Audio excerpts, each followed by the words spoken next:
Hey everyone, are you planning a trip to Turkey? Amazing! You're gonna love the food, the history, the culture, the people like me, and basically everything. But before you jump on that plane, let me share a few things you shouldn't do while you're here. These are common mistakes that many tourists make, and trust me, you'll want to avoid them to make your trip smoother and more respectful. I live in Istanbul and I see these things happen all the time, so let's get into it.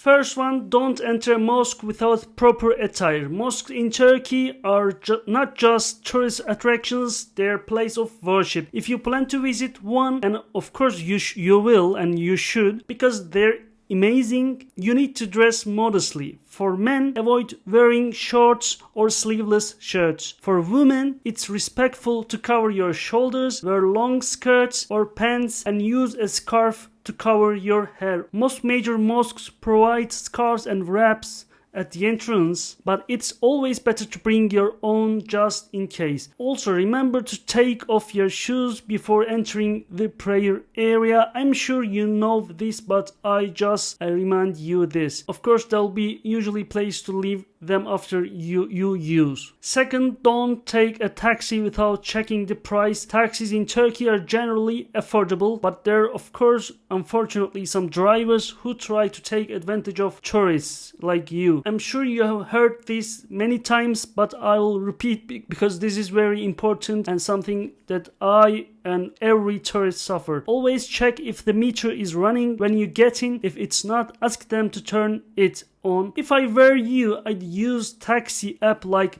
Taxi, especially in Istanbul. These apps gives you an estimate beforehand and reduce the chances of being overcharged. Avoid taxis that are just waiting around tourist hotspots. They're more likely to overcharge you. Third, don't assume everyone speaks English, like me. Of course, in touristy areas like Istanbul, Antalya or Cappadocia, many people speak some English. But once you go off the beaten path, you'll find that English isn't widely spoken. Learning a few basic Turkish words can go a long way. For example, merhaba means hello, teşekkürler means thank you, lütfen means please, and ne kadar means how much. We Turkish people really appreciate it when you tourists make an effort, even if your pronunciation isn't perfect, and we try to communicate you more. And fourth, avoid tourist traps. This one is big. In popular areas like Sultanahmet or Taksim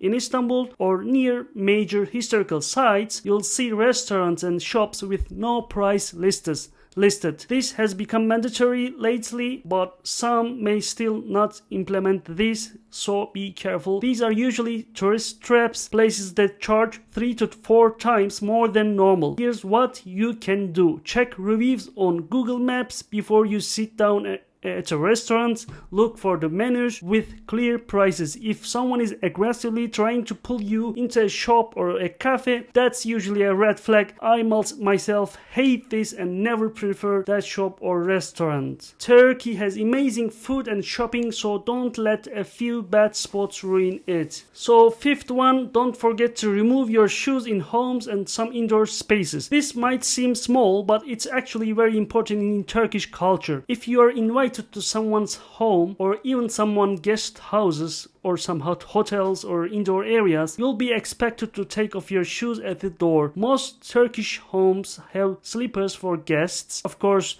not in summertime but winter, and it's considered rude to walk in with outside shoes. One tip, wear clean socks, you'll be showing them a lot. And lastly, don't talk politics or sensitive topics casually. Turkey is a very diverse and complex country, politically, culturally, and historically. Unless someone brings it up and you feel it's safe, try to avoid political debates or controversial topics, especially with strangers. Focus on the beauty of travel, culture, and connection. That's where the magic is. I personally don't prefer to talk politics with nobody, even with my family or with any relatives. it is nonsense. So there you have it, what not to do in Turkey as a tourist. I hope this video helps you a smoother, more respectful and more enjoyable experience here in Istanbul and Turkey. If you found this helpful, please give it the thumbs up and don't forget to subscribe for more travel tips from Turkey and beyond. And if you've been to Turkey before, leave a comment below. What's one thing you wish you had known before your trip? Thanks for watching and see you in the next video.